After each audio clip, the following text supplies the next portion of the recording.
Hello, I'm Mr. Vine, and in this brief talk I'm going to be introducing myself and the school-wide skills that you'll be perfecting in your 4 years at RHS, and specifically how they pertain to biology class. So my name is Eben Vine, and I received my BA in biology and my teacher certification from Dartmouth College in New Hampshire. I love biology and teaching, of course, but I also love to sing other forms of music. I'm an environmental activist. I like yoga and dance and working out and cooking and being outdoors. So if any of those things interest you, please come by to talk to me about them, because I love them. Parents and students, you can both get in touch with me most reliably by email.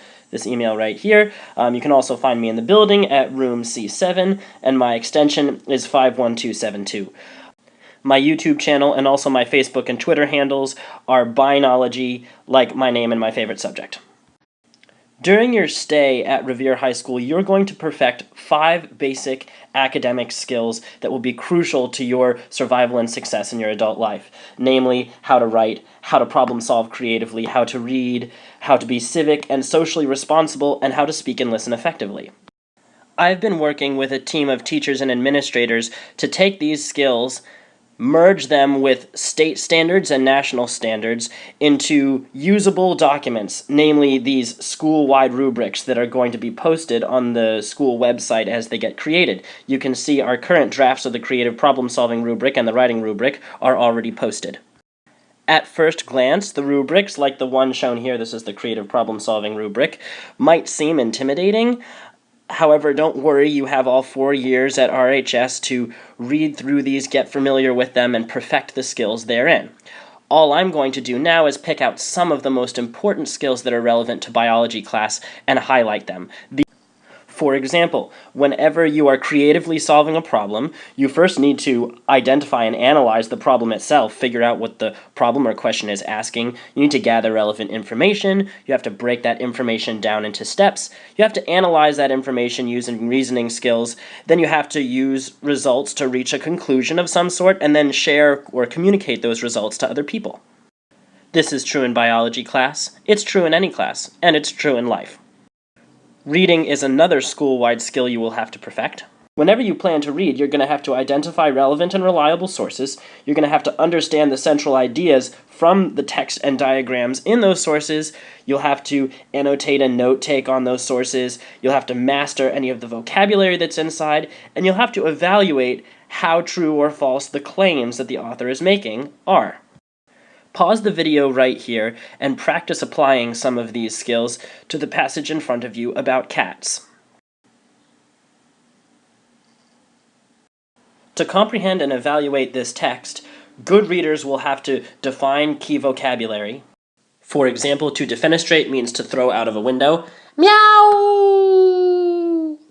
And terminal velocity is when a falling object that's speeding up stops speeding up because wind resistance cancels out gravity's pull.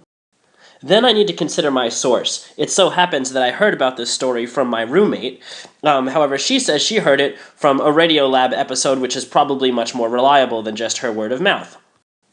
So to evaluate it, I would have to look up that credible source and maybe some other related credible sources on cat defenestration.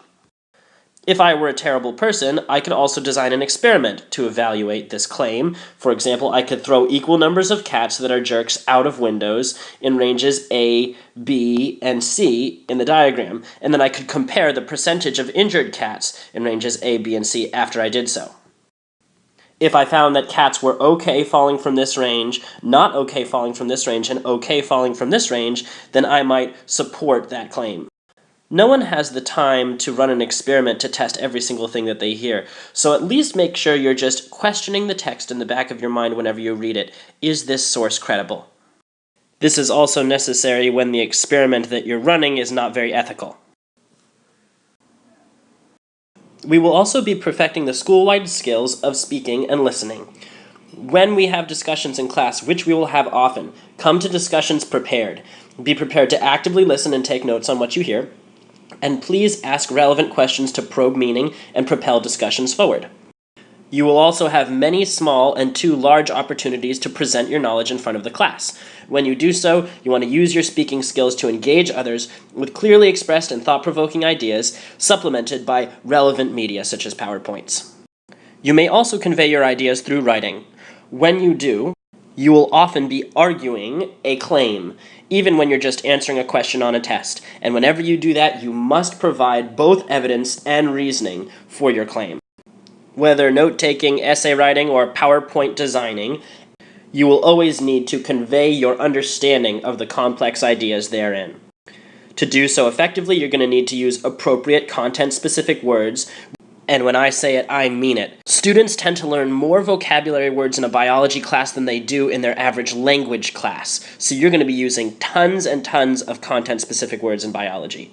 You'll also have opportunities to edit, peer edit, and revise your writing, and always properly cite your sources so that you're not plagiarizing. For example, you can see here I have cited my roommate to acknowledge our communication about cat defenestration.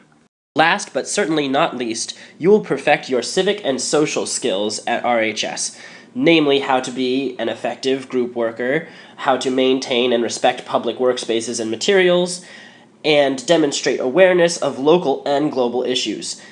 And for that you are lucky, because biology is the most relevant topic you could ever learn about when it comes to issues that matter to you. Your own health and the health of the environment in which you live and on which you depend is intricately tied to biology. So we'll use time in this class to develop and execute plans to address these issues to whatever extent we can, and in that way prepare for the role of a self-governing citizen in the United States of America. If you and I both work really hard, then you will leave biology class as a better writer, a better creative problem solver, a better reader, a better speaker and listener, with a strong sense of civic and social responsibility. I look forward to working with the school-wide rubrics and you in order to perfect these skills this year.